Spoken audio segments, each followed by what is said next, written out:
ഇന്ന് സംസാരിക്കാനുള്ളത് നമ്മുടെ അടുത്ത് വലിയ രീതിയിൽ ആത്മഹത്യാ പ്രവണത കാണിച്ചുകൊണ്ട് വരുന്ന ഒരാൾ, അല്ലെങ്കിൽ ഒട്ടും ഓക്കെ അല്ലാത്തൊരവസ്ഥയിൽ നമ്മുടെ അടുത്ത് സംസാരിക്കുന്ന ആളോട് നിങ്ങൾ എങ്ങനെയായിരിക്കും പ്രതികരിക്കാൻ പോകുന്നത്? അപ്പോൾ യൂഷ്വലായിട്ട് സംഭവിക്കാൻ പോകുന്നത്, ഒന്നുകിൽ നീ പ്രാർത്ഥിക്കുക എന്ന് പറയുന്നവരുണ്ടാവും, അല്ലെങ്കിൽ ട്രിപ്പ് പോവും, യാത്രകൾ പോവുക, ഇഷ്ടമുള്ള കാര്യങ്ങൾ ചെയ്യുക, ഇങ്ങനെ കുറേ അഡ്വൈസസ് നമ്മൾ കൊടുക്കും. ആ അഡ്വൈസസ് നമ്മൾ കൊടുക്കുന്നത് നമ്മുടെ അറിവില്ലായ്മയിൽ നിന്നും നമ്മുടെ പരിമിതിക്കുള്ളിൽ നിന്നുകൊണ്ട് നമ്മുടെ ഒരു എക്സ്പീരിയൻസ് എന്നുള്ള കാര്യം വെച്ചുകൊണ്ടായിരിക്കും നമ്മൾ പറയുന്നത്. പക്ഷേ ഇനിയുള്ള കാലത്തേക്കെങ്കിലും ഇനി ഒരിക്കലും അങ്ങനെയുള്ള നമ്മുടെ വിശ്വാസങ്ങളും ബോധ്യങ്ങളും വെച്ചിട്ട് നമ്മൾ മെൻ്റലി ഇല്ലായിട്ടുള്ള ഒരാളെ ട്രീറ്റ് ചെയ്യാതിരിക്കുക എന്നുള്ളത് വലിയൊരു കാര്യമാണ്.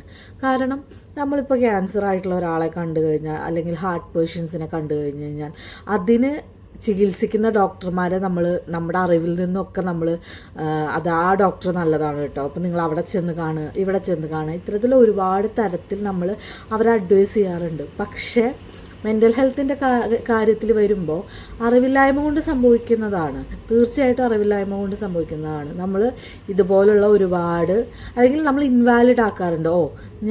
എൻ്റെ കാലത്ത് ഞാനും കുറേ അനുഭവിച്ചത്, അല്ലെങ്കിൽ നീ അവരെ നോക്ക്, ഇവരെ നോക്ക്, ഇങ്ങനെ ഒരുപാട് എക്സ്പ്ലനേഷൻസ് നമ്മൾ കൊടുക്കും, ഒരുപാട് നിർദ്ദേശങ്ങൾ നമ്മൾ കൊടുക്കും. പക്ഷേ അതൊരിക്കലും ചെയ്യാൻ പാടില്ലാത്തൊരു കാര്യമാണ്.